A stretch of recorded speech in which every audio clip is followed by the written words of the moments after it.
faut chercher le pardon. Il faut vivre le vrai pardon. Nous avons montré comment on vit le vrai pardon. En priant sincèrement. David a fait 7 jours couché sur le sol, en train de pleurer, se lamenter, demander grâce. La confession n'est pas une expédition. Oh Seigneur, pardonne-moi. La fois dernière là, j'ai commis fornication. Je suis venu te demander pardon parce que j'ai commis fornication. Ça ne passe pas. Ça doit être profond. Parce que l'acte, les choses que tu es en train de faire, c'est à 3 niveaux. Tu as transgressé, tu as commis le péché, et puis l'iniquité s'est attachée à toi. Et quand l'iniquité s'attache, pour sortir du péché, c'est difficile. Parce que l'iniquité agit sur l'esprit, il agit sur l'âme. C'est pour cela qu'il peut se transmettre de père en fils, parce qu'il rentre dans les chromosomes. Donc, quand ça s'attache à toi, c'est la vie là que tu vas commencer à mener. C'est ce type de comportement là qui va commencer à influencer constamment.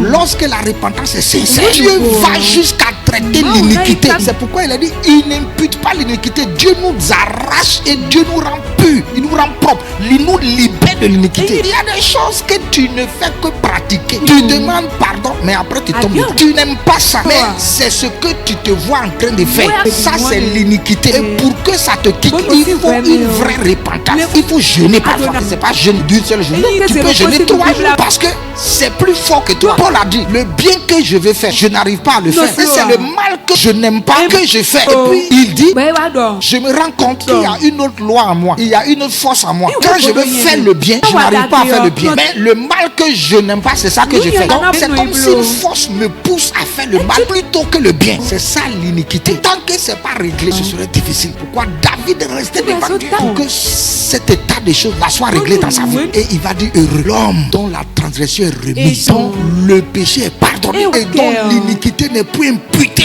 Il est heureux parce qu'il est libre maintenant de tout péché. Ce soir je prie que cette grâce là puisse arriver dans ta vie au nom de Jésus.